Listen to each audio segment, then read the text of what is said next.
A few months ago, after knowing Eckhart Tolle for a while and studying the books, I woke up and I suddenly got it.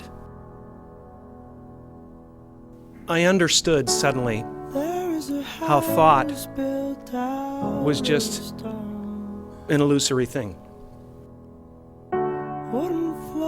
And how thought is responsible for, if not all, most of the suffering we experience.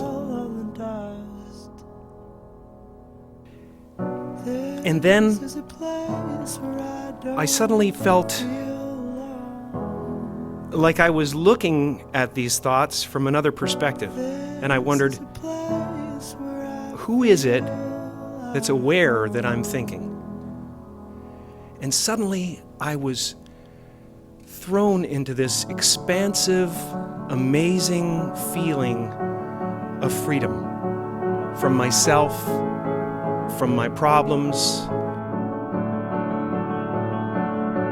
I saw that I was bigger than what I do. I was bigger than my body. I was everything and everyone.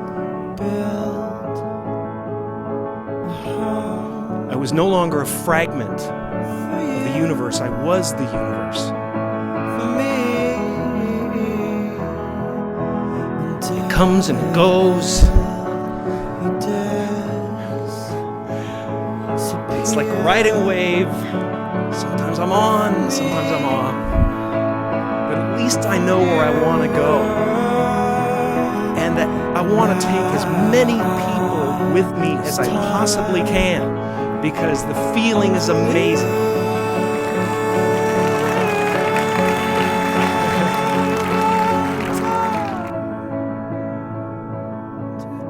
Here's the thing.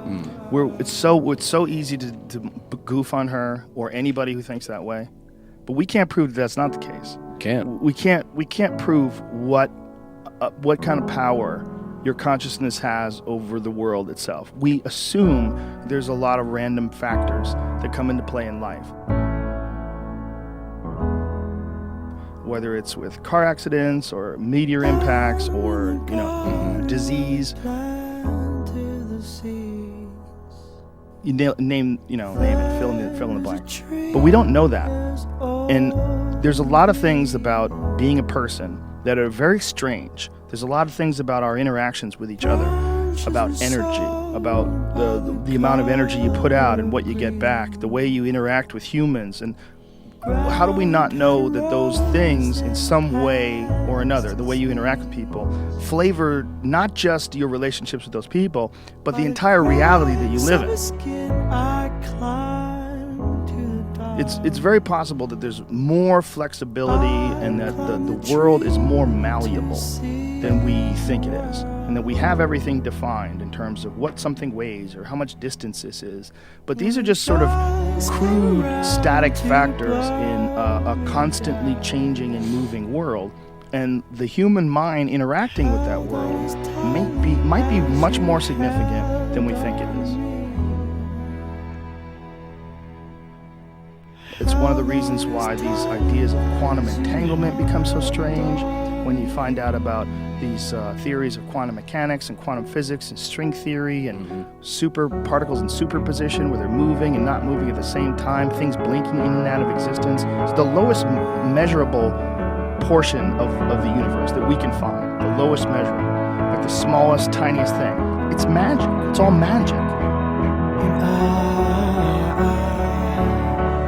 When you get into quantum mechanics, when you get into string theory, subatomic particles, when you get into like really complex mathematics and different experiments they do on the smallest, tiniest measurable parts of the world, it's all magic. It's all empty space. I mean, atoms are mostly empty space. Inside these subatomic particles, they're moving and they're still at the same time. They blink in and out of existence. They go somewhere and they disappear and then they come back. We have no idea what it is. We just know they go somewhere. They exhibit magic.